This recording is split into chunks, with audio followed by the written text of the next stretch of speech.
think it's on YouTube.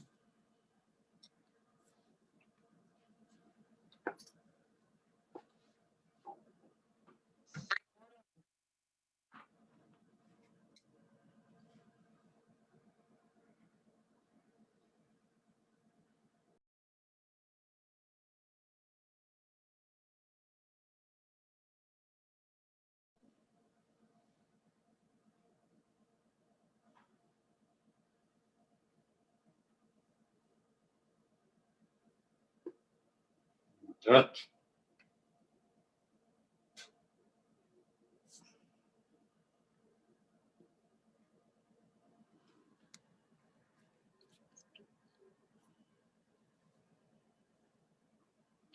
Ed, I can hear and see your spouse. Ah, how about him? Where's he? He's next. Can you see Ed? Yes. Oh, so he, all I see is City of Erie government access.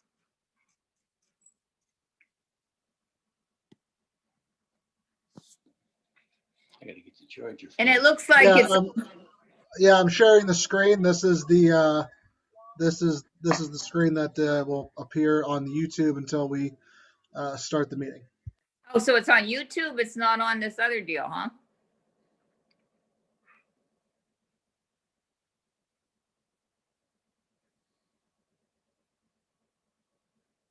Councilwoman Schaaf, you are on mute if you're trying to speak to us.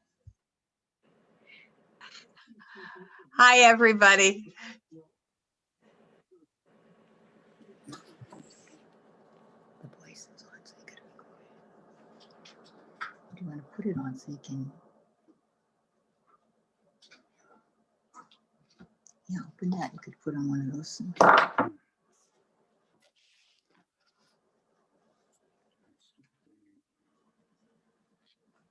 Supposed to be off. Trying to turn it off, I can't. Find the buttons to turn it off. Up here.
I don't know what's going on. Kathy's going on her still.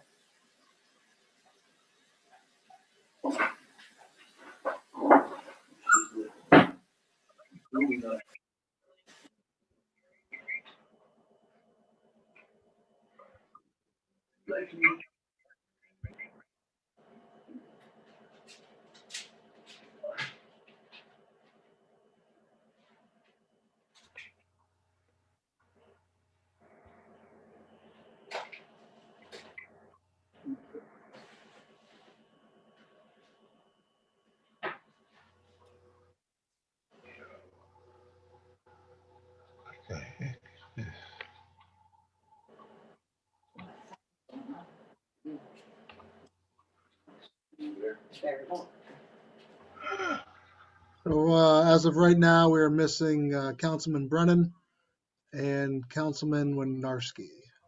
Winarski was having trouble logging on, and I'm having problems with my camera. And Frank, Dave said he might not be here till 6 because he had a meeting. So he won't be here right at the start of the meeting. That's okay. Oh, there it goes. Ah. Okay.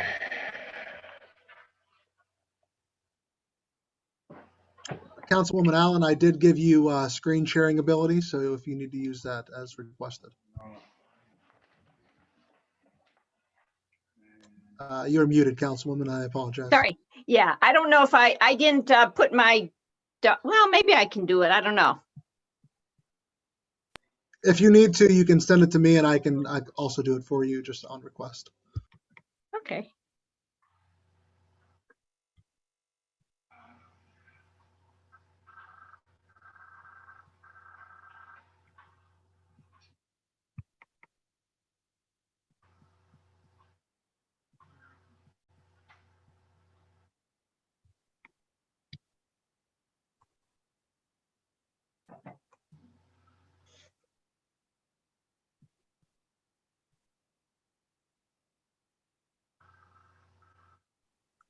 Frank, I just thought it would be something good that you could teach us how to do maybe.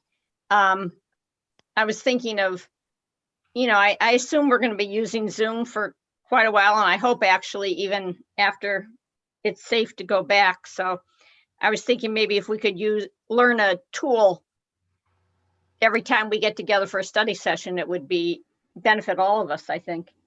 Yeah, and I'm also going to have a few Zoom tutorial things happening twice a month, starting probably in a week or so, and I'll send that out to an all employees email.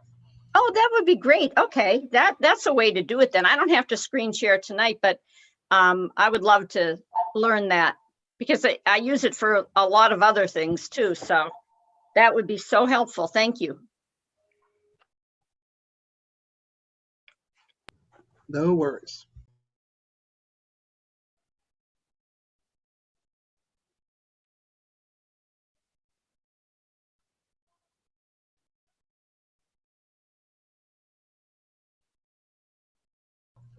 So, Council President Brzezinski, you have everyone but Councilman Brennan, and it's to my understanding he is going to join us a little later.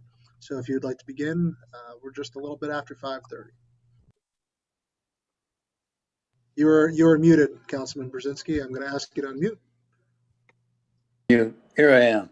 Yep, there you Okay, are. I think before we do anything, we have to talk about the agenda a little bit.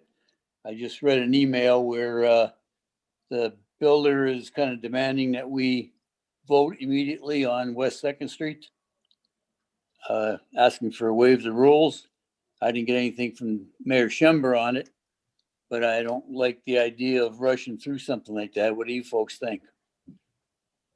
I would like to vote on it. We had a Tomorrow? long public hearing and we should probably wait till Dave Brennan comes on board to chime in on this though. He's gone through months and months and months of trying to get these projects up and running. So. We can, I had a question.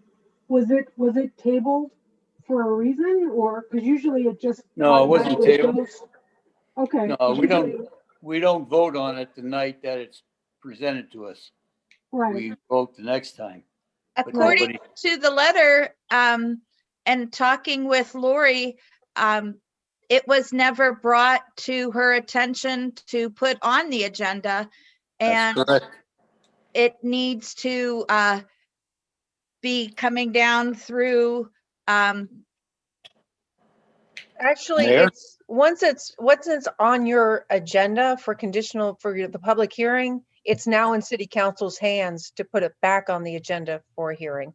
It doesn't come down through the administration anymore. The administration wouldn't hold it for any reason. It's now in city council's hands. So normally you would take it, Yeah, you would just take it back. anything close to normal right now. That whole situation was kind of crazy the way it got thrown at us. So I What think, I- I think the mayor needs to chime in on this if we're gonna Well, push it there's- quickly. But no, but I'm saying, Mr. Brzezinski, there's nothing that the mayor does now. I mean, it's all up to city council for you to make a decision on the conditional use. It's already gone through every channel. So it's in your hands right now. So normally it would have gone on the next agenda item unless one of the council members had an issue and wanted to hold it back for some reason. There's no other process that it would normally go through from the administration standpoint. Okay. I'm just confused all the way around with it. Last we heard, he was pulling out of it. Now he wants us to okay it tomorrow morning. There's gonna be a lot of neighbors that are gonna be upset, but we can handle it if it's the right thing to do. So Yeah, I four of think us, we were under the impression it was just going to go through the process and not be held up. We had no thought that, we don't know, we were surprised that it wasn't on the agenda. that's only because the last word we got is he was pulling out. David Where was did supposed you to get talk to that him. word, though? Where did you get that word that he was pulling out? One of the emails from downtown, From whom? maybe from Brennan. Brennan's the one who said he was calling him, trying to talk him into coming back in. But you didn't hear it from the developer himself, did you? I'm telling you, It was David's not here. The administration said that he was pulling one of the proposals, the one that's on the 900 block was being pulled, but not the other one. No, it was the 800 block Or that he was 800 block. considering pulling the application, but didn't actually pull it. I mean, it was still going to move forward. It was still intended to go on council's agenda. I think at the meeting that I wasn't at Friday, the check-in meeting that they usually have with city council during the day, that someone made mention that the developer was thinking of pulling the application. But again, it's not necessarily the developer's decision. The property owner can move forward with the conditional use approval too. And I think that was what was being contemplated, was the owner was going to continue with the conditional use, but there was Okay, no so- formal pull. So we're talking about both properties today. Yeah, both should have gone, been processed and put back on the agenda unless there was a reason that council didn't want to hear them. When Well, we vote, basically, we're going to vote on them separately, correct? That's correct. Okay. Yes. so to So- do that though, we have to waive the rules and put them both on. Am I correct there too? They should be on separate on the agenda, Ed. Not on the agenda, Jim, that's what I'm saying. Okay, well, we'll have to waive the rules on both of them separately, I would. Okay. Are we gonna find out if we potentially have the proper votes, or what are we gonna do here? Wait for Brennan? I think that, the one that he pulled or said he was gonna pull,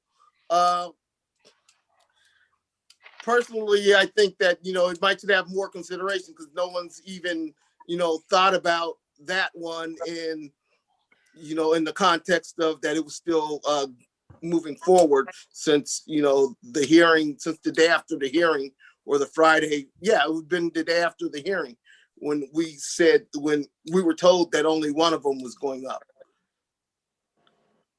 I think that, well, I think if we don't approve these, we're sending a really bad signal to any future developers. Philip had reached out to me months and months ago. And I emailed him because if you'll recall, he talked about doing a development in a neighborhood in Pittsburgh. I think it was East Liberty. So I said to him, what was the process there? And it was a lot simpler than the process that we're going through here. This is a good thing for a neighborhood. It's a good thing for our city. It's the first one that I can think of where somebody's willing to invest and take a risk.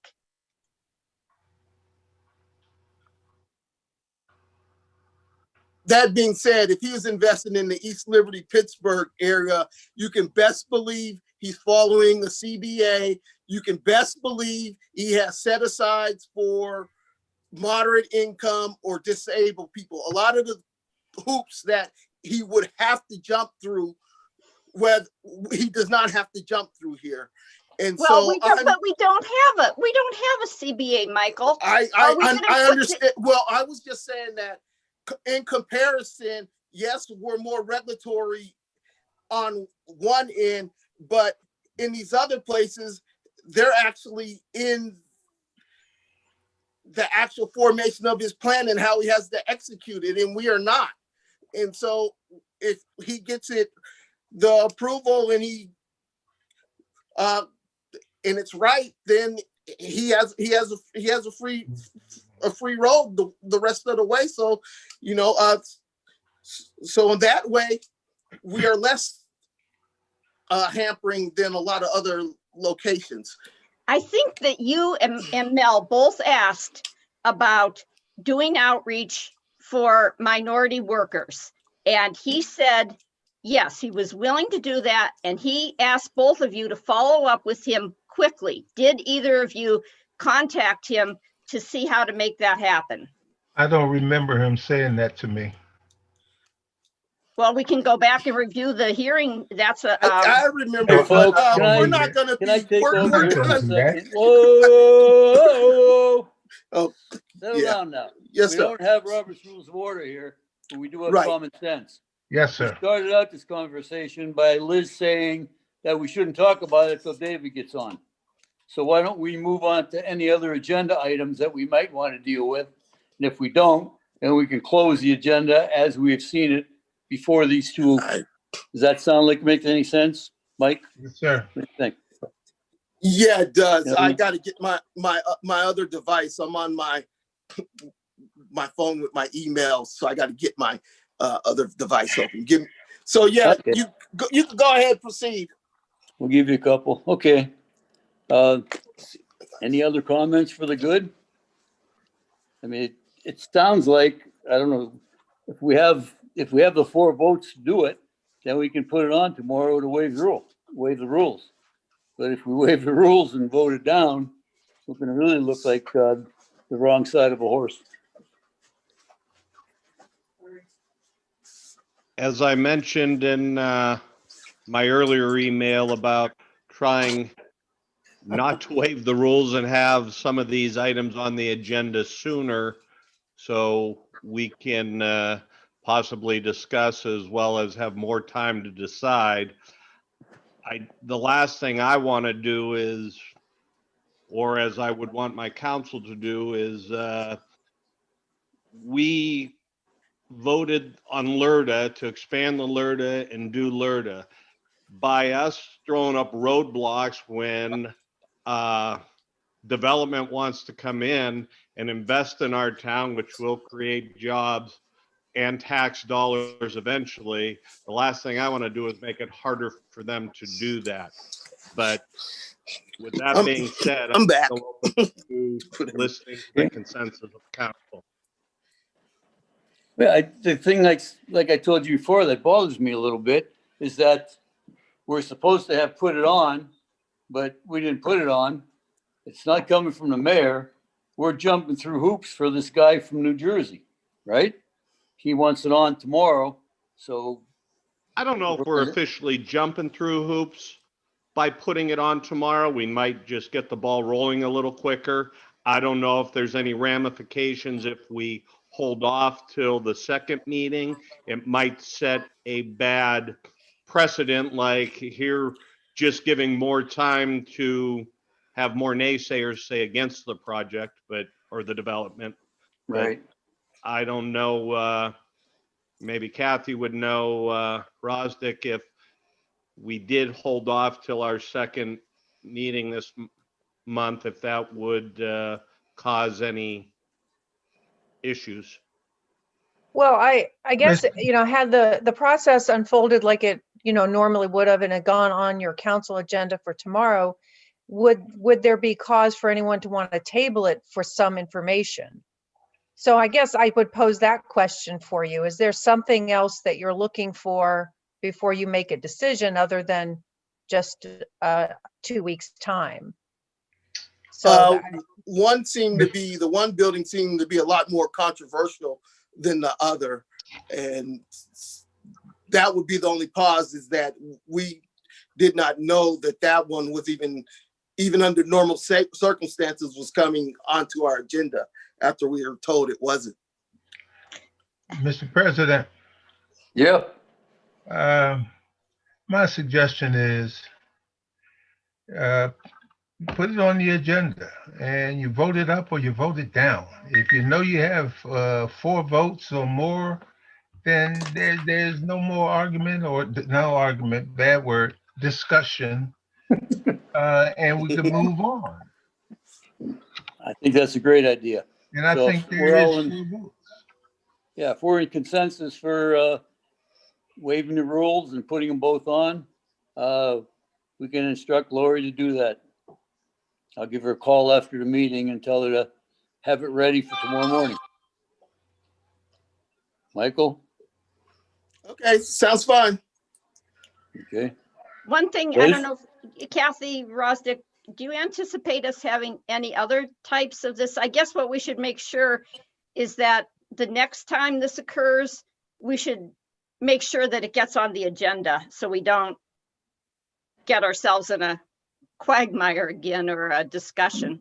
Well, we So, didn't. The and I'm reason we not saying got there, Kathy, Liz, but it sounds like it's up to city council to make sure that it goes from public hearing to the next session. So you can't blame I don't know anybody how for we us fix not it, but- putting that on.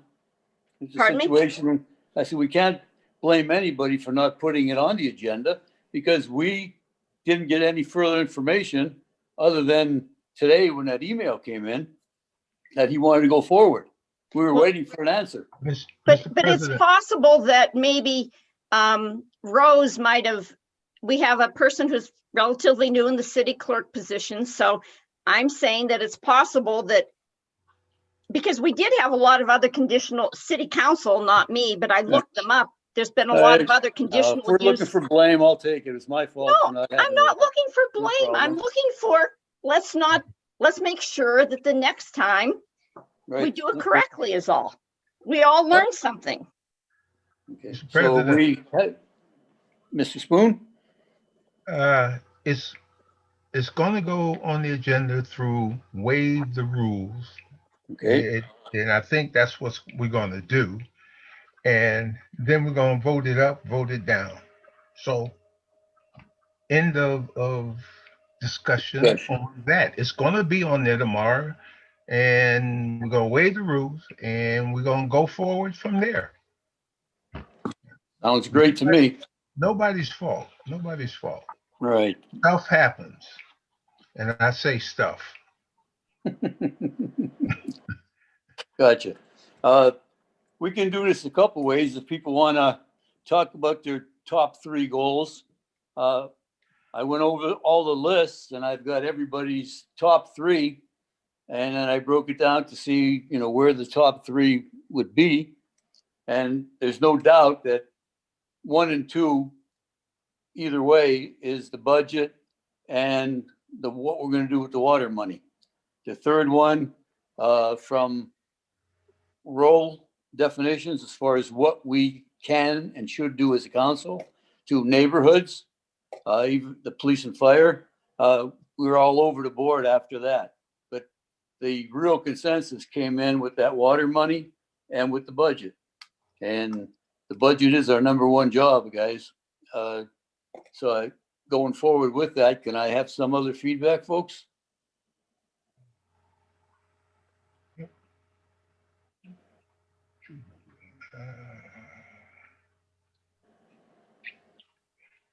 Well, I was trying to suggest that we hire a person to help us as a council. There's going to be, new people running, and I would suggest forming a code of civility assistance for boards and leaders. I had just sent a late email to all of you about a woman who is very experienced in Pittsburgh with 14 years of experience in helping boards and leaders. And she's willing to help us through addressing the needs of elected people like ourselves, to promote positive interactions and handle conflict constructively, inspire public confidence, leaving a legacy for future officials to guide them, and for leaders. And she has an email, if we're interested, that she would send us a proposal of her work. You have any idea how long a session is? Is it a one-day session? She had talked to me about a sandwich type of, like where she addresses all of us in a workshop as a council, and then we would have like interview her personally just on a one-to-one, and then go back together as a group. So it's like 2 3-hour sessions. What kind of money is she talking, Kath? Well, she would send us a proposal for that. She didn't want me to say anything as far as money, Okay, I understand. but she would, write up a proposal for us, and, we could say A or nay. Well, I think that's the next step. And we can look at the proposal. We'll look at our budget to see if that money is there, depending on what she's going to do. But before we go into anything like that, I surely would like to see at least an outline of what she wants to say. It doesn't have to be exactly what she will present, but or something she's done elsewhere. So, have a good idea of what I'm going to get into. I think it's a good idea. I think all of us has been through that type of training before, but a refresher course never hurts. Mhm. And again, it's going to depend on date and time, because we all have personal lives to handle. So Right. I think we can work that out. But I think it's a good thing. It won't hurt us anyway. What she had sent me is for leaders, individuals expanding their capacity to work intelligently in groups established by voters, not of their own design, form game plans based on strength for the betterment of the community, use time efficiently and effectively, process a civility code formed for the unique needs of each community, individual interviews, start a structured focused process that is facilitated by the coach consultant. Learnings are summarized and inform the development, and honing in on specialized facilitated group discussion, shared understandings, and then she talks about herself. So I sent out What kind of the, professional designations does she have? she has a lot of accreditation behind her. College, master's degree? Definitely. She, Kathy, didn't she do this for Pittsburgh? Yes, At their yes. leadership civic academy? government, right, in Pittsburgh. She's nationally known. I sent you the email and it has her information at the bottom of that. And you can find out more about her on her website. But she is definitely accredited. History has been political history, knowledge. It's like in her, you know how some people have it since they were kids, and you expand on what you want to be and who, whatever. She's been helping political governments, city council governments like ourselves for a long time. Of course, this will be virtual, right? That would be correct because of the pandemic. Yes. It's a different learning curve. It but is. Nothing we can do about it. I have talked to her on a Zoom call one-on-one, and she's very personable. So I got a very good vibe presence, and I think it would be very helpful for all of us to have her as a coach type of person. Thank you. As a coach, I don't have to, she won't make me run laps, would she? Push-ups. Oh, that's worse. I only can do 3.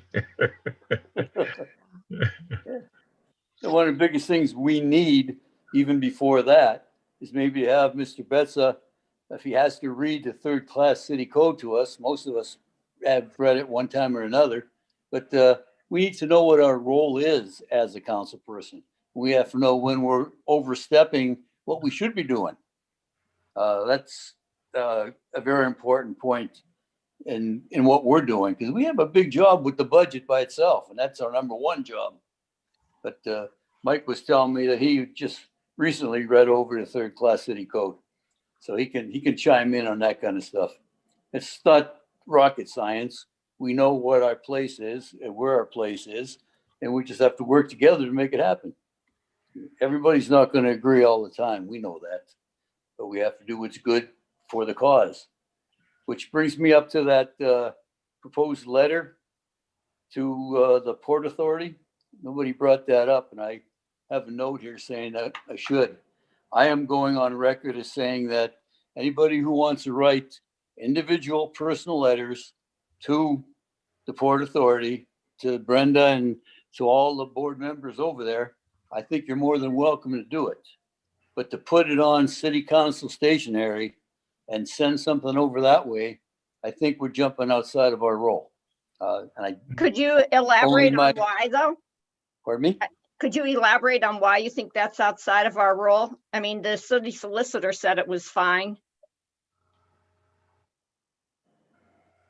I told you want to write it, go ahead. I'm just not putting my name on the city council format to do it. I don't think we belong there. Tell me why we should. Well, Yes, because the other side. we have an interest in how our bayfront's developed. We have ceded course. authority to a non-elected board, the Port Authority, which makes a lot of decisions. I think it would have more weight if it came as a city council letter, because it was framed very carefully, so it's not critical. I think it would bring some attention to the fact that it's hard to keep up with all the news these days. I don't know that a lot of people actually know that golf course is closing. I just think but I was just trying to find a way to resolve an issue that Kathy Schaaf had brought to our attention. And Oh, I That's believe good. we talked about it at, well, any number of things. You know, if you've gone to Port Authority meetings, we know that the Port Authority does much of its business behind closed doors under the guise of, you know, they need an executive session. I just think it may not change anything, but it would say that council supports making sure that there are good amenities for citizens and visitors. So Yeah, I try don't to have a talk to dog in folks. this fight. I was trying I know. to resolve an issue when Kathy got frustrated because it the way it had been presented had raised some issues. So Well, sure. I was liaison before the switch here. And the bottom line was, as soon as Kathy, or Teresa picked up an attorney, all negotiations had to end because it became attorney. So I understand that could be some movement going, Liz. If Teresa tells them that she doesn't have an attorney anymore, then she and Brenda can sit down and maybe find some middle ground. I don't like the idea of trying to, it's a nice idea to say, hey, try to do it right. And I think they always try to do it right. But, the Port Authority could build their own golf course over on Liberty and then put it out to bid. So they got to be careful how they would do stuff. That's only my idea. I'm not saying they're doing that, but it's their property, and it was being leased. And unfortunately, what does Mr. Witherspoon say? He who has the gold rules. We don't always like to hear that, but the power is with the buck. Yeah. I wish that the authorities would gel more together instead of working in separate silos. And I'll just take an example as a big food market. So let's say the Port Authority wants a big food market down at the bayfront. And let's say the EMTA property that they have now, and they want a big food market at their property that is new. And we have the EDDC, who's not an authority, and let's say, they want to do this food market where it's like in the middle of the State Street area, or maybe the convention center wants to do a food market. Why can't authorities meet together and gel together to come up with creative solutions where everyone is given, share, taking, and that would be so helpful. In the area of the homeless issue, here we are in a pandemic, in cold, extreme weather, and it's been almost a year. We do have sheltering places at night if people use the calling in system, but it's so limited for daytime help. And I think really, I know we're not a social service agency on council, but we really should be getting the groups together to find a solution for people in need during this time, because the upper room is only limited to a certain number, that they can't go beyond that number. And there's just way too many people outside in the cold right now. If you, like myself, drove up and down State Street today in the afternoon, I had to pick up something from City Hall, and it was only 24 degrees out. like as a council, can we authorize that the authorities meet twice a year for discussion on things, that they try to gel? I just don't like everybody working in silos. I think we can ask, but the silos, exactly. That's why, some executive directors make over 200,000 and others don't. They build their silos better, I guess. I don't have answers for that because I haven't been around that much to see. I know that the people that are in those places are doing a pretty fine job of what they have. But again, when you build bronze sandcastles, you hurt your toe if you try to kick them over. I hate to be a Polish philosopher, but that's the case. These people work real hard. I don't want to get specific with areas, but the different authorities, if you look around, they've done some beautiful things. Not all things that we agree with, maybe we could have more input that way, but they're doing, for the most part, what's best for our city. And you bring up a real good question. And I would hope with the other folks on council that we could come up with something to make them more amenable. Maybe we have a problem with the pandemic. You can't get them together anyway. If we could all get them together in one room and sit down and talk and say, hey, how about if we could do this instead of going your way and doing your thing? It might be a better world. I like the idea a lot. I just don't know how to get there. Can I just add something really quickly? The mayor and I talked about this actually a few weeks ago. And we're going to convene a quarterly meeting of the authorities to share Perfect. information and talk through issues and things together. But I know that there is a group that's been meeting. Several of the authorities are involved to discuss the downtown specifically. And Erie Arts and Culture and the Erie Downtown Partnership are also involved. And I don't know, Kathy, if you've been in any of those meetings, but they had brought in a consultant to look at designing some downtown spaces with dignity for the homeless population. And with, in fact, Emily Fetchko was going to be reaching out to Erie County Department of Human Services as well to share the proposals with them to get their input, because they hadn't been able to attend any of the meetings yet. And I know Kathy Rosdick was in those meetings as well.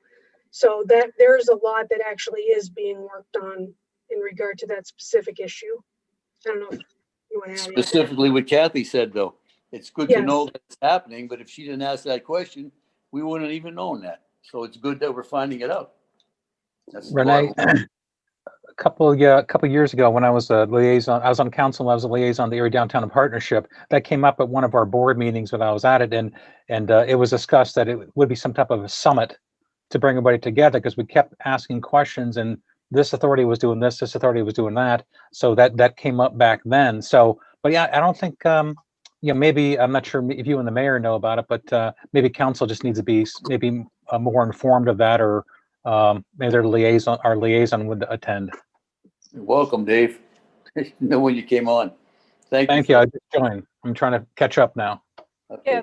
Yeah, just to follow up with that, Dave, it probably came out of those earlier discussions, but the Downtown Partnership has been convening a downtown summit and bringing in, and it's been over a year since they last met because of COVID. When that hit, they dispersed. But just trying to coordinate efforts, figure out who's doing what, when, that's been a challenge. I mean, we help pull the information together, talk about priorities, but it's been the partnership's lead. But like I said, it all started initially when Tom Murphy, way back when Tom Murphy, with the ex-mayor of Pittsburgh, had come to town. It was before the ULI report was put together. So it was about 3.5 years ago. And that spurred the partnership wanting to keep that collaborative process going. And so that's what spurred a few other, and I think they've had like 3 or 4. They were going to have them quarterly, but like I said, the pandemic put stalled it out. And I think they're gearing up to do another one Mhm. soon, but it keeps getting pushed. Kathy, what's the result of that meeting? Is there an outcome or Um, written? no, there's nothing. I mean, we kind of put a outline of the projects that we knew that were coming down the pipeline. That's really what sort of bubbled up as the priority, is people want to know how much is happening and where is it happening. And so we just kind of put it all on a map. I mean, so those of us remember the War Room map, so it looks a little bit like the War Room map, but not, it's a little more refined. And there's not been like detailed collaboration like Kathy had mentioned, where people were talking about specific uses that people were planning. I mean, everyone kind of knew about the market that Erie Events had planned down along the Bayfront. So I mean, the next iteration of it might be, I think they want to do, and again, I'm not speaking on behalf of the partnership, I've just been a participant in those meetings, is solid, like collectively next steps. What is it that group thinks are high priorities for them to work on together and support? They just haven't quite got there yet. You would think it would, and then, like I said, the pandemic has just upended a lot Yeah. of different things. Have we heard anything from Erie Insurance about the workforce coming back downtown yet? Or hasn't that been broached with them? Kath, you know? I don't have an update on Erie Insurance myself. I don't know, Renee, if you were the mayor, have had any The conversation. last I heard was July, but I don't know if that's still holding. I think it was July 1st. Okay. I'll try to find out. Oh, everything's on hold anyway, probably. If we get these variants going, we're gonna be in more trouble. But that's the tough part, no matter how great we plan. You know, talking about those authorities, some of these people are so busy that they don't have time to look outside of their silos. I like that term that Kathy brought up and Liz brought up. And it's, you know, look what Casey's got going on with the baseball stadium, with the hockey stuff, with Warner. Every place you turn, they're working hard. So I it's think that one of the things, though, kind of back to Kathy Rosdick's point and Kathy Schaaf's suggestion about things gelling, and Renee filling us in that the authorities have actually been talking together, is that like we have something on the agenda to vote for, you know, an RCAP grant. And I think part of the confusion is specifically about the markets. We don't even know how, I couldn't tell you right off the top of my head how much state money has been allocated to these various markets. I thought that the EMTA had applied for such funding. I think Erie Events has something, and I don't know about, well, we'll learn more tomorrow from EDDC what their plans are. But I think that Kathy Schaaf really put her finger on something. Part of it is, I mean, as much as people like to say all these groups in Erie are working together, there are turfs and there are, maybe that's not necessarily a bad thing, but I think we could use some updates on where some of that state funding is coming from, because if you remember, you know, many years ago, there was a priority list on, you know, Erie was all going to work together on what we wanted in terms of money from the state in the capital budget. So we also know that not the capital budget, just because it's in there, doesn't necessarily mean it will be allocated. So I think I just kind of want to get back to the goals. I think that when I was talking about process, and maybe the person, you know, if we bring her on board, will help with this. That's why, in addition to specific issues, I think it would be really, really helpful if we rethink who's out there getting the information, because Ed says that the authorities are busy. I know that this administration is really busy. I have no idea how Renee and Kathy Rosdick keep up with everything, because they're, you know, Renee takes notes at every meeting. There's one other thing. Renee had also, I think we got a note about whether we should move those weekly briefings to Thursday at 1 PM. Yes. That's something kind of separate, but really kind of involved here. I think if we can get more of us to attend those, I think I told you I was having a hard time on Fridays because I was working a lot of Fridays, but Thursday at 1 PM would be good for me. So that's like a mini thing that we should do, but then there's like a macro thing that we should be looking at. How do we have people on council who can do more than just be the liaison, but not have to take on the burden of knowing every single thing that's going on, because your head will explode. If you're trying to follow every single issue out there in a part-time position and have, as I do, part-time jobs, and as a number of you do have full-time jobs, it's pretty hard. So anyhow, I think it would be helpful though, just to know where the state grants are, the capital projects, because that would give us an idea of at least about the markets as to which ones are likely to be funded. I don't think EMTA got one though. I think the problem is, if you didn't see that in the press report, it said the mayor, the county executive, and our local state representatives were going to get together and prioritize who was going to get the money. Who was excluded? City council. So really, it goes to the mayor to share his executive authority and come to council and get a consensus on what we want. Because just theoretically speaking, which I'm not saying whether it's a great idea or whether it's not a great idea, but if we had $5 million or $6 million, whether we would put it into new sidewalks and lamps and trees for the downtown, that would be a question that never came to us. Good point. Actually, Michael, the new sidewalk thing and the streetscape, that was before council, because that's the one where we wrestled to have that money come back to the city instead of through EDDC. There was a, that was probably before you were on council, but we did have input on that. Oh, okay. I led the I'm charge. not, it did not receive funding in that round. I'm talking about in the last round of RCAP funding, which may be coming up now, because what you had to do, you had to vote for the money to receive the money. You still weren't in the meeting to decide what projects would get the money. So We don't decide, just so you know, we discuss the projects.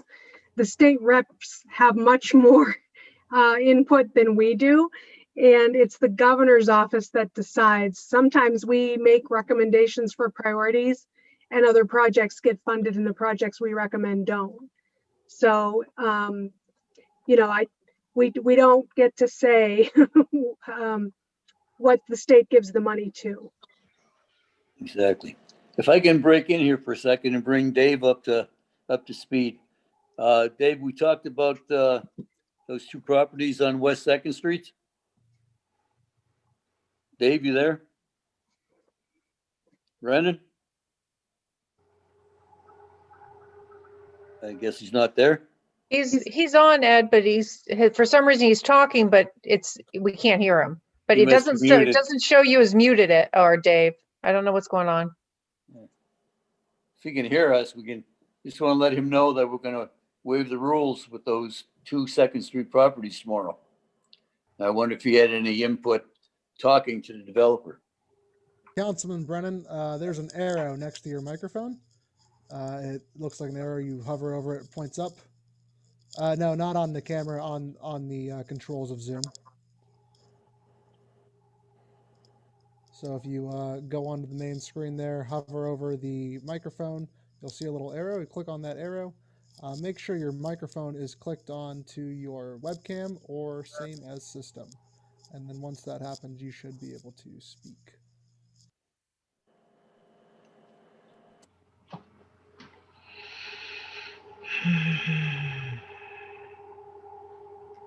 David, you have a suntan.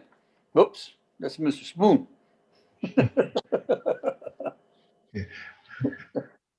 Just guess so we lost council him. does realize, Love you tomorrow, too. when we do waive the rules, it's going to take 5 votes to get this on the agenda.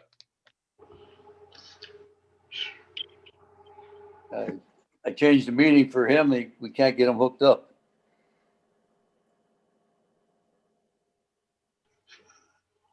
Let's move along here and get back to the ideas that people brought out. I mentioned it once that after categorizing everybody's top 3, the 3 that were most prominent, especially the water money, the budget, of course, and then the third one could have been all over the place, from the role of council to neighborhoods, which I find vitally important also. The police and fire, the civilian review board, and a lot of things. And again, we're shotgunning instead of using a pistol shot. We have to make sure that we are going at the target, maybe one at a time if we have to. Feedback, guys. I went over the list that everybody gave. Some gave 9 and 10 things. Others gave 3 or 4. And that's how we kind of gathered it. So, Michael, are you there?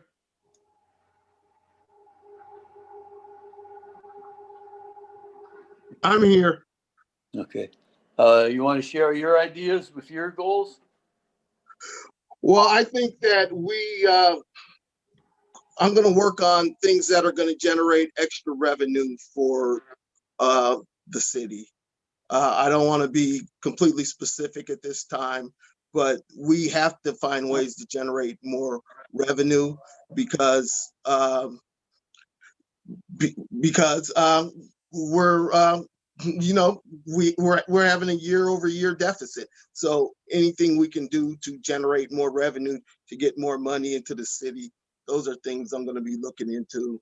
And I'll be knocking on the administration's door to see what solutions they have also. Good point. Good point. The thing is, as the council, we have to look, if we're going to try to bring revenue and expenditures closer together, we might have to take some hard looks. We might have to put the administration on notice that we are expecting a certain percentage cut in next year's budget. I know we don't know what's going to happen if we get tornadoes or whatever to cause more problems, but at least be of one voice with this thing so we can make things better for the generations that come after us. Because that's what we're all about, building a better, stronger Erie. And we're getting some real nice input on this. I want to thank everybody for taking the time to do that. But any other comments for the good of the order? Checking my notes to make sure I didn't forget anything. One thing about these study sessions that we set up there, these aren't study sessions that we're going to have every Tuesday and every Thursday. The Tuesday ones are, especially in the future, going to be designed for agenda items that need considerable more talking about than the caucus in the morning before, or half an hour before a regular meeting, and go out there and nobody's too sure where we're at because I wasn't hooked up or you weren't hooked up or whatever with the Zoom. So, moving forward, I was reminded very strongly by a few of you folks that this is a part-time job. So I am not of the persuasion of saying that we're going to meet twice a week in study sessions that may not get us anyplace. We might designate different council members to do a study on something and bring it back to us. I'm all for that. But to sit around and talk and get no place, that doesn't help anybody. So can we go around once more for the good of the order before we say good night? So Ed, I just want to make sure, but we will have the Tuesdays. Before the agenda. Okay. Yeah, especially if we need them. Yeah, definitely. Are we going to keep the Thursdays? Only if there is something important that we have to talk about. Okay. And we'll the bonfires will pop up, Mr. Spoon. You know what I mean? Things that we have to deal with. But if, you know, if people have concerns, the EMTA, the parking authority, Right. whatever it might be, we'll hop on it. We're not gonna, you know, not meet when there's something important to talk about. But again, I don't want to be sitting around 2 hours twice a week just to say hi. Hello, James, how are you? I did wonder about public hearings, because when we had so we can circle back to the West Second Street thing. Yeah.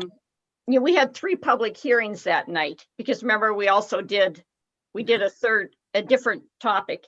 And do Right. we always have to have the public hearings in the middle of a council meeting? I don't know. It just seemed like that might be something we might want to think about. I think for citizen input, it just seemed like, you know, it's like, okay, we start the meeting at 7:30, up 8 o'clock, we're going to break for public hearing. It might just be something to think about. I don't know if that's set Yeah, in our I agree rules. with That's a very good point, because it's just, the last one was just much too long, It was- much Oh, too yeah, long. yeah. Went You to know, 11 o'clock. I had to stand up 2 or 3 times. But yeah, if we can legally do that, we know we have a public hearing coming up. We can advertise public hearing on a specific day, handle that, and we go. And especially if we know that there's thunder and lightning in the meeting, Mr. Yeah. Welsh better tell us in the future. Yeah. So Can that's you guys that's a hear me good now? point. That's a good point that Liz brought up. If we can Very do good that, point. boy, that'd be great. Yeah. David, we can hear you now. So, Yeah, Okay, Dave. great. Sorry to be a pain. so Ed, do you want to fill David in on what our dilemma was? We have to decide, do we have 5 votes to waive the rules and then vote on those 2 projects tomorrow? Okay. Right. And what happened, I guess, my fault, I was of the persuasion that he pulled out and you were going to talk to him and try to bring him back. And then we got an email today saying that he wanted us to vote on it. Okay, so in essence, it's nobody's fault, but he who wears the crown or whatever the heck I'm wearing gets blamed for it. So it's, give us some feedback. You talked to the Yeah, guy, see, right? I did talk to him, and I told him that you know, we did have, I wasn't sure exactly who on council had supported, but I think the majority of council has supported what he was proposing. We wanted to you know, make sure that he knew that there was support there, and I told him to please you know, please don't just drop the project, and that we support everything he's doing. And again, you know, we always know there's going to be issues with the with any project, but I think that he did have council support. So I know he did email back, and I think he had communicated to Liz also. So Okay, so we're gonna put Just it on. wanted We need 5 to waive the rules. Let's make sure we have that so we don't look foolish. And then we'll, yeah, and we did also talk about possibly trying to look for ways to maybe simplify the process for development. You know, it's you know, of a certain there's certain things that every developer needs to do to develop a property, and every property is different. But you know, trying to find ways to possibly maybe simplify the process for any developer so that we make it easier for development instead of making it more difficult. So that's another thing we discussed. gotcha. Yeah, it's a little frustrating for those guys. I know that. But he's taking a quantum leap. So it's his money. Anyway, what's also important is that he did spend a lot of time trying to work with the community. So he went out of his way several times to communicate and try to design the project. But you know, every project has many difficulties, and what he's trying to achieve is he was trying to bring the community together to make the best decisions possible. And I think that he has done that. So Well, sure, we're talking about building our revenue base. We can't spit in the eye of somebody who's trying to do that for us either. Of course, it's going to be 10 years before we see it, but the people living in there maybe will be bringing money into the city too. So There's a lot of positives both ways. But we're gonna catch it tomorrow, David, because I don't know about you, but I was looking at my phone there and I had 6 or 7 calls again wanting to know what's going on with the property. And I didn't call them back because I didn't know. It was status quo. But 23rd hour or maybe 25th hour again on this one, we get the rest of the story. That was kind of unfair to everybody in the clerk's office. So we'll waive the rules tomorrow on both of those. And we talked about, I mentioned your 3. You gave us a bunch of them, but your 3 were the budget, the water money, and police review. Yeah, and I think those were, other people had those same, so I think that we probably have that other, Yeah, I summarized everybody's before you got here, unfortunately. But that's what we're talking about, water money, budget, and then the third one had probably 3 or 4 different ones, neighborhood being one of the biggest, neighborhood development and not development, but improvement was one of the big ones there. And Ed, can you just, I think we reached a consensus that Kathy should ask. She sent us an email, and I think we reached consensus that Kathy should ask that woman from Pittsburgh to send us a proposal for some training for council. Didn't it sound like we were in agreement on that? Kathy Schaaf's idea?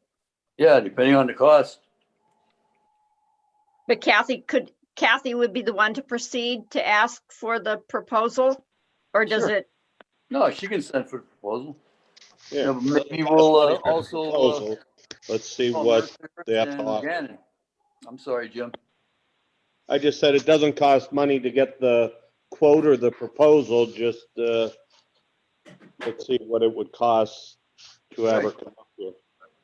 Or See if Zoom we have up. local people like Gannon and Mercier to do it if we in fact need it. We'll go from there.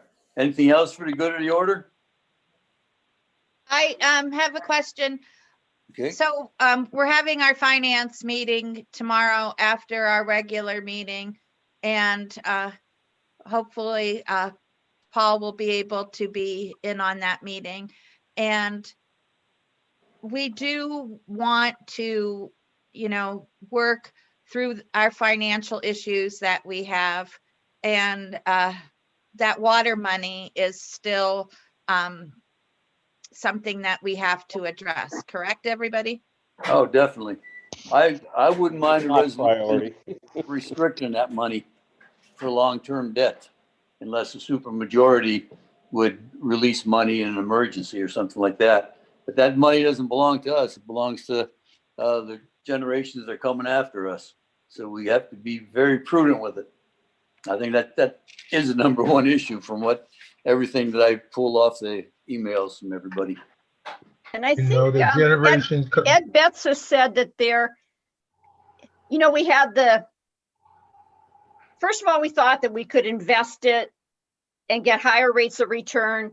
Then we thought it was very limited in where the money could go, only in certain, like maybe T-bills or something. But Ed Betts has said there's actually additional, there are other options for how it can be invested to get that rate of return. So I think that tomorrow we should ask Paul what progress has been made on learning where that money can be plunked or put aside.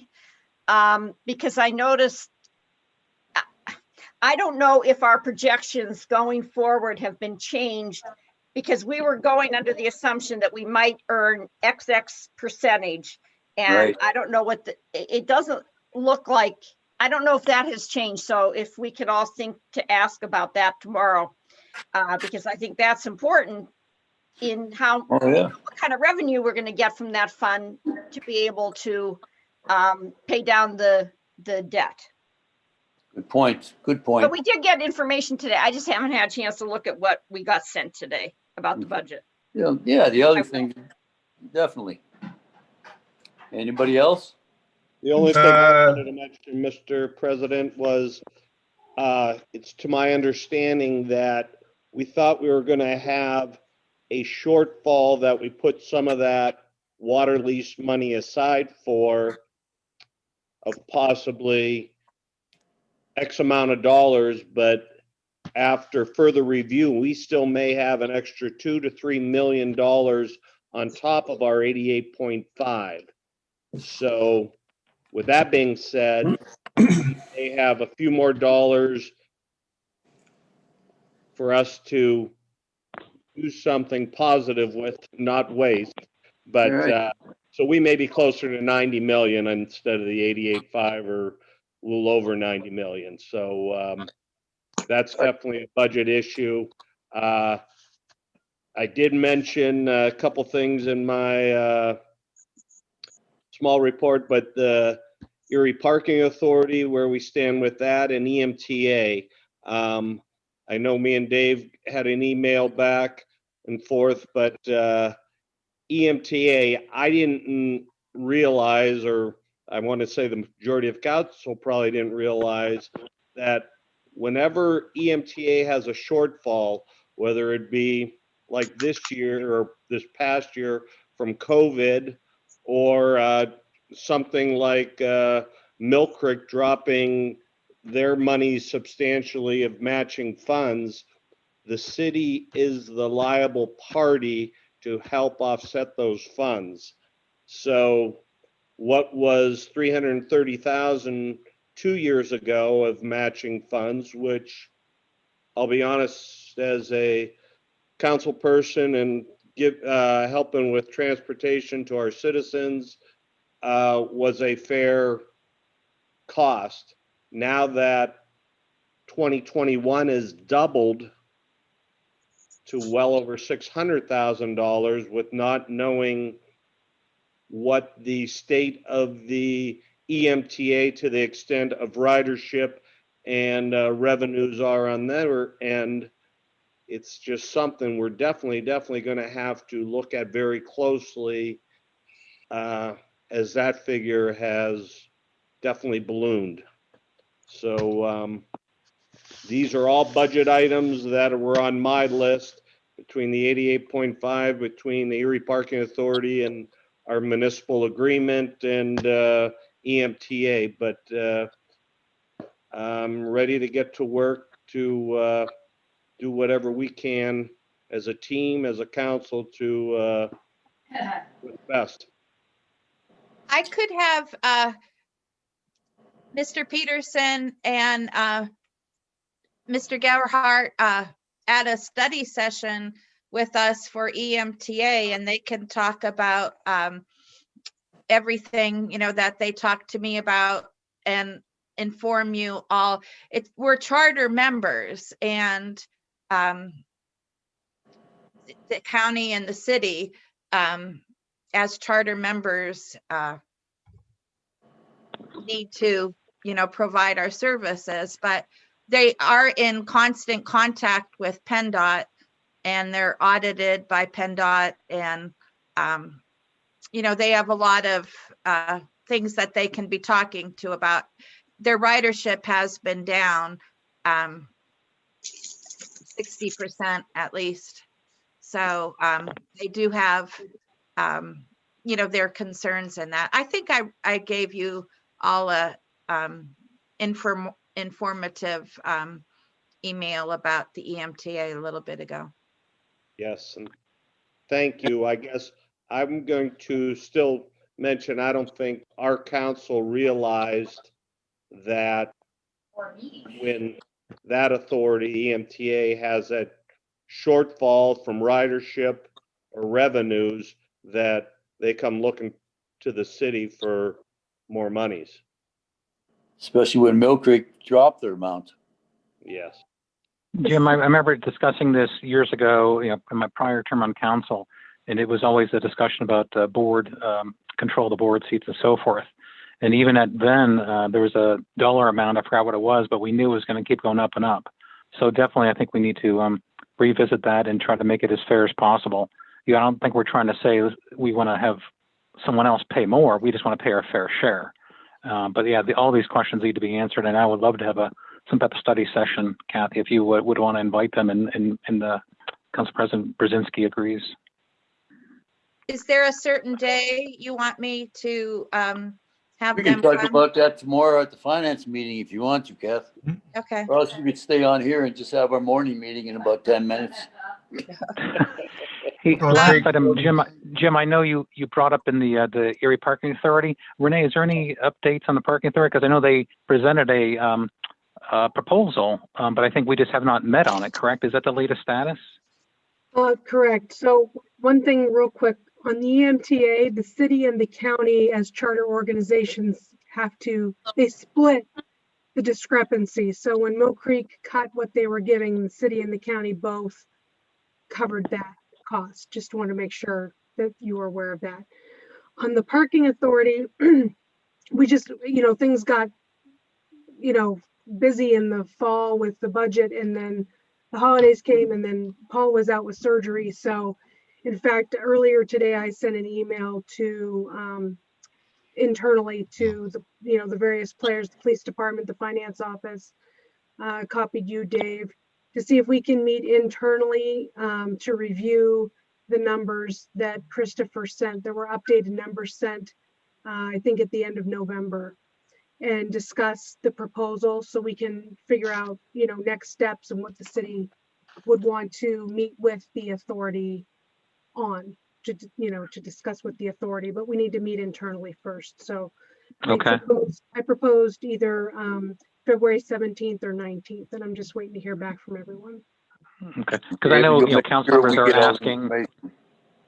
I'm sorry, go ahead. I think council members are asking what the status is, because I keep on reporting in council meetings that, it's, beginning to have this meeting coming up, and then parking authority is kind of asking also, and I'm sure you heard from Chris. So, the sooner the better. If we could move forward, that'd be wonderful. And I know you're busy as can be, working on a million things. So thank you. Yep. Mr. Betza, I saw your pretty face a couple minutes ago. You still there? You have anything you want to say? The only thing I would say from what we talked about is that you can have public hearings separate from council meetings. That's completely fine. And when we talk about the water authority money, to me, the most critical thing was to get the most amount of money you could get. You did that. And I know a lot of people have been critical, but you had, whether it's skill or success or luck, you got $90+ million when you were only predicted to get about 70 million just a couple of months earlier. And so the timing of getting the money due to the rates and how everything worked, you handled perfectly. And so don't shy away from that. People are being critical because you don't know what you're going to do with the money. You don't have a plan. You didn't figure this out. The key is you got the most amount of money up front. You don't want to spend the money hastily. And I think you want to have a plan. And there's been discussion about bringing in an outside consultant, about bringing in somebody that's already worked with the city. Paul had some ideas. And I just want you to understand, I mean, you were talking about asking Paul the questions about what kind of rate can we get.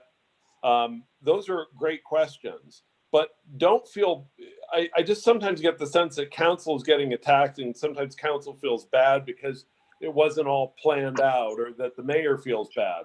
Do not. You got almost $100 million. You handled this thing perfectly. You just have to now take your time and figure out the most appropriate plan. As Liz pointed out, there are some other investments you can make. It's not just treasury bills, but it isn't the ability to just put it all into the stock market. If it's earmarked for certain things like pension or pre-funding of certain medical costs, you can put that in the stock market.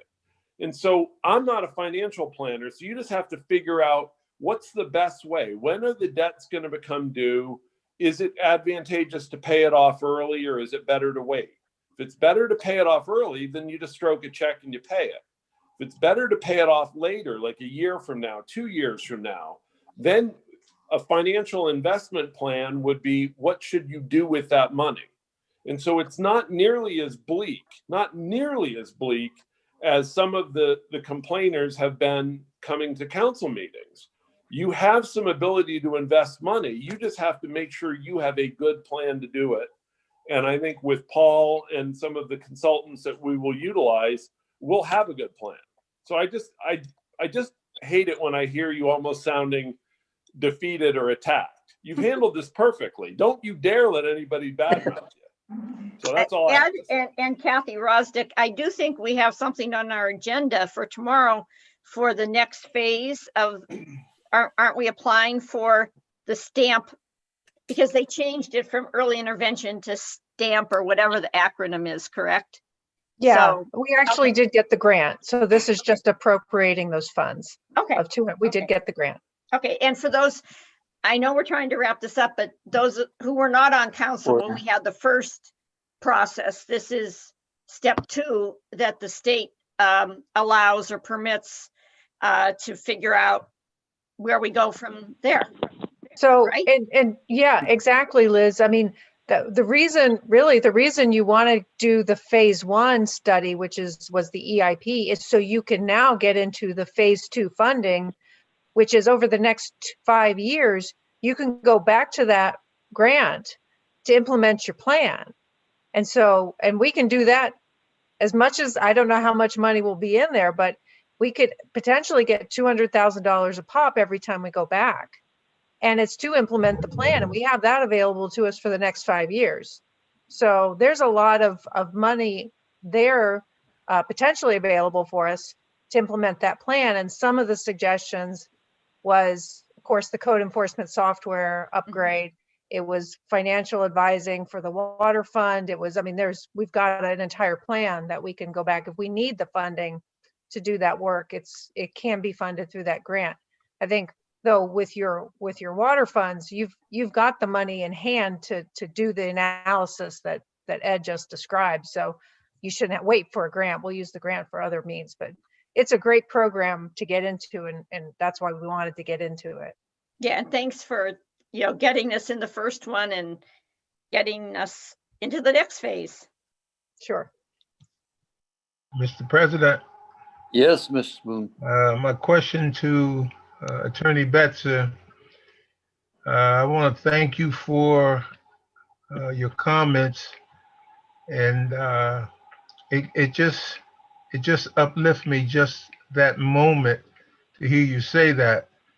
And if you can do a cartwheel, because that was a good cheerleading speech you gave, if you go ahead and do a cartwheel for us, we appreciate it. I can't do a cartwheel, but I'll do some version of it. I'll let my daughter do the cartwheel. All right, well, do what I do. Just get on my knees and roll over. You'll be all right. But it, it did a lot for me to hear you say that. You feel it, but when somebody say that and mean it, it means a lot. It makes me want to go ahead and work a little harder. Well, my last question is, the impact of the minimum wage affect us anyway? Are you asking me? Anybody? Only with the part-time public works employees. I believe that we had increased their salary or their pay to $10 an hour, if I'm not mistaken. I don't know if you remember, Ed. I think that's right. Yeah. I don't know how many employees that is. It's a limited number. And then any summer help also would be impacted, because I think summer help is around is that $10 an hour too, Ed? I want to say some was at 12, but it's all under 15, so that would all go up. Yeah. You hear that, council? Yepper. We need a summer job. I do have one other question that a couple of folks have asked me about. Can we call citizens to be heard, City of Erie residents to be heard? Boy. You can. I don't think it's a good idea personally. I'm just giving you my personal opinion. Legally, yes. I don't know that it's a good idea to exclude non-city residents. There are people that are not residents that may have productive things to share with council. And so I'm not advocating it. I'm just bringing it up because it was brought up to me. you could. I think, people to be heard. public comment. There's a lot of things you can call it that don't have to be, I know that now the term citizen or resident has both been somewhat objectionable. I mean, a lot of places just call it public comment. Okay. Or they could own property or own a business in the city, which they would Live not. up to. Good And point. a lot of the movers and shakers live outside the city. And we got to keep that in mind. Public But- to be heard sounds like a great way to cover all those bases. That's a good point. Yeah. It doesn't, Public to be heard. public to be heard. Public enemy number one. You can speak. With that, can we say good night? Does anybody else No, have anything? sorry. We're Um, good with citizens. Wait a minute. Kathy, okay, we're holding Is it okay if we make the mayor briefing on Thursdays at 1 o'clock? Yeah, so it's may- okay I don't see a with reason me. not to. Kathy, you're in Yeah, charge. Fridays. Okay, I'm Fridays, moving yeah, it. I'm telling Renee to tell the mayor it's Okay. being moved. Thursdays at 1. Thursdays, and everybody please be on time tomorrow morning because caucus begins with John Persinger's presentation to us. Thank you. Great. That's at Thank you. 9:30, right, Kath? 8:30. 8:30, okay. 8:30, okay. Okay. Thanks, Frank. Thank you. Good Yeah, night, okay. everybody. Good night. Good night, everyone. See you in a couple hours.